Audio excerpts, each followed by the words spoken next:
এই নির্বাচনটা ভারতের নির্বাচন। আমি পরিষ্কারভাবেই বলেছি যে ভারত এখানে একটা পুতুল সরকার বসাতে, তারা আওয়ামী লীগকে দিয়ে একটা পাতানো নির্বাচন করছে। সমস্ত জায়গায় ভারতীয় তাবেদার এবং দালালরা রয়েছে, যেই কারণে আমরা বলছি যে আওয়ামী লীগের হাতে আজকে দেশ নিরাপদ নয়।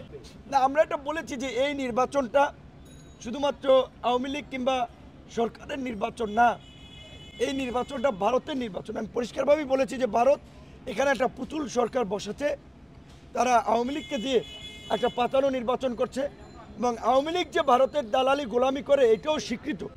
বাংলাদেশের ইতিহাসে কোনো প্রধানমন্ত্রী বলে নাই ভারতকে যা দিয়েছি আজীবন মনে রাখবে।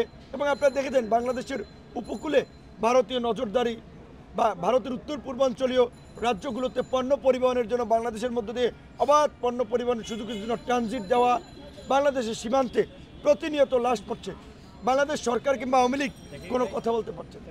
এইভাবে তারা ভারতের তাবেদারি করছে।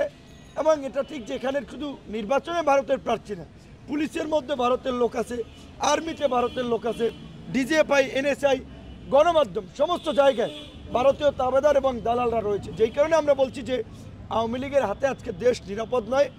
আওয়ামী লীগ ভারতের দালালি করছে, গোলামি করছে। ভারতীয় আধিপত্যবাদ থেকে দেশকে মুক্ত করার জন্য আজকে দেশপ্রেমিক জনগণকে, স্বাধীনতাপ্রিয় জনগণকে রাস্তায় নামতে হবে, ভোট প্রতিহত করতে হবে, নির্বাচন প্রতিহত করতে হবে।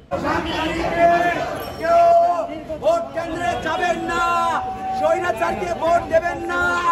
হাসিনার অধীনে নির্বাচন বর্জন বর্জন, শেখ হাসিনার অধীনে নির্বাচন বর্জন বর্জন, শেখ হাসিনার অধীনে নির্বাচন বর্জন।